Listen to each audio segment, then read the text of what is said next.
Hi, so in this presentation we're going to be talking about censorship, and we're going to be focusing on the censorship in the United States and how it relates to the Constitution. So we'll start with the Constitution. The First Amendment reads in part, "Congress shall make no law abridging the freedom of speech or of the press." Right, now that seems pretty straightforward. No law abridging the freedom of speech or of the press. But, of course, we do.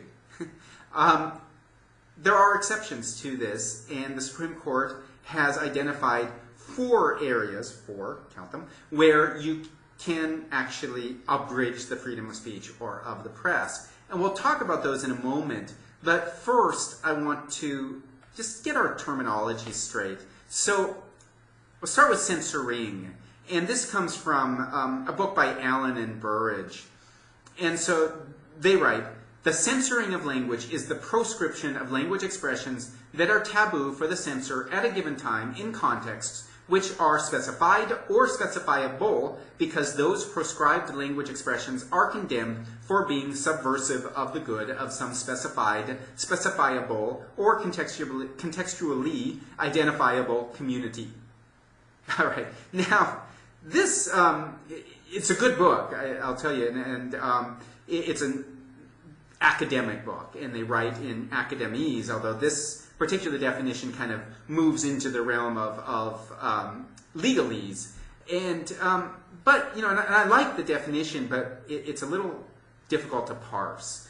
It's just so precise. So let me talk about it a little bit. What they're getting at is that we, as a society, engage in this censoring. And we talked about that at the beginning of the course, that all of us are prescriptivists at some time or another, where we all have these ideas about how people should or should not speak. And all of us are proscriptivists from time to time, where all of us have a threshold, and all of us think, okay, well, you know, that's a step too far. You know, saying that word in front of a small child, that's not acceptable.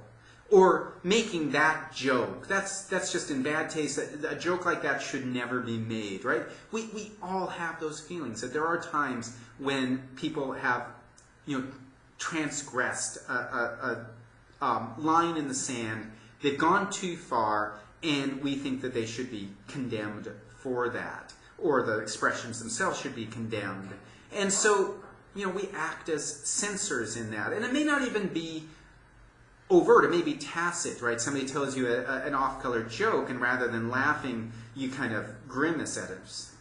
You know, you are censoring them to a degree at that point. The other thing, of course, is self-censoring, and there's lots of that as well. We all censor ourselves from time to time. So what I'm getting at here is the censoring, this is societal, right? That society has a consensus that this is bad and this should not be said. Now, it doesn't mean that it doesn't get said, and it doesn't mean that we all agree on what should and should not be said. It's just that the majority has decided this is condemnable, or even, you know, a section of the society has decided that this should be condemned, and they act as censors in those cases. Now, that's what creates taboo words to begin with. The other side is censorship. Let me move my picture a little bit. Now, censorship is institutionalized suppression of language by powerful governing classes supposedly acting for the common good by preserving stability and or moral fiber in the nation. All right, now, I want to focus on a few words here. Institutionalized, right? So now it's not just society or individuals deciding what should and shouldn't be said. It's not them acting as censors. It's now some institution acting as a censor. And for Allen and Burrage, they're thinking specifically of governing classes. They're thinking of the government acting as censors here and actually codifying it, making it into law, and being able to enforce it. Now, I have a somewhat broader view. I don't think it should be restricted to governments, but anybody who has the power to codify and to enforce the code on others. So, for example, the editors of a newspaper, they have the power to decide what the journalists can and cannot print, right? What words are acceptable for that newspaper and what aren't. In a high school, the teachers and the principal have the power to decide what can and can't be said in that school, and they can enforce it, right? So to me, it's anybody who's got the power to enforce a code. That's censorship. Now, we're going to be looking at censorship in the United States and what is constitutional censorship. So here in this presentation, we're going to be focusing on censorship by the government. But of course, in other cases, I'm going to be looking at non-governmental censorship as well. So, the first of these, that the Supreme Court has decided that the government can censor speech when it poses an imminent danger. And this is mostly about treason. And this was a ruling made in the lead up to World War I, where they decided that the government could censor certain individuals if they felt that the words were going to be an imminent danger, where it would foment rebellion against the government. This is the logic here, famously comes from that analogy of shouting fire in a crowded theater. That just because you've got freedom of speech doesn't mean that you can endanger other people with your speech.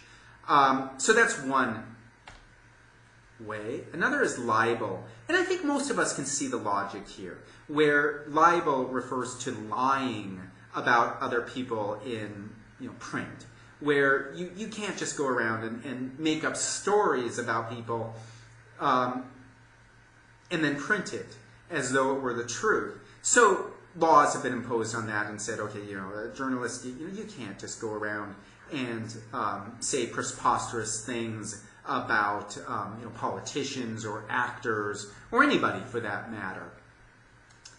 All right, now neither of those are particularly interesting for us for our class, right? Imminent danger doesn't really have anything to do with taboo words or swearing, and neither does libel. But the next one does. And the logic here is a little bit more subtle to me. I don't know, maybe subtle isn't the word, but a little bit more convoluted. What they're saying here is that there are certain words where the only reasonable reaction to them would be to respond violently. That there are certain words that are just so abhorrent that the reasonable response is to attack the speaker. And this has been used in justifying, for example, police violence, where a police has attacked somebody who said something really terrible, or arrested somebody for saying something really terrible. The problem is this has been a really hard one to enforce. But the ruling saying that this is constitutional has been used to justify certain laws. And in particular, the one that we're going to be looking at is speech codes on university campuses. Really, any time that you've got something forbidding hate speech, it gets back to this idea of fighting words.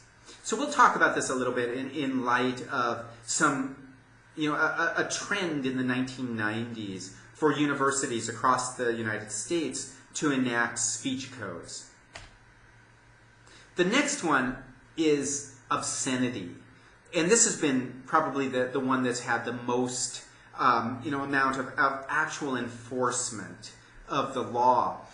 Obscenity is understood legally differently than we understand it in the class. So in the class, we've defined obscenity as taboo words derived from sexual terminology. But in the legal definition, it's something more specific. And so we'll look at that legal definition in some depth in the one of the following presentations.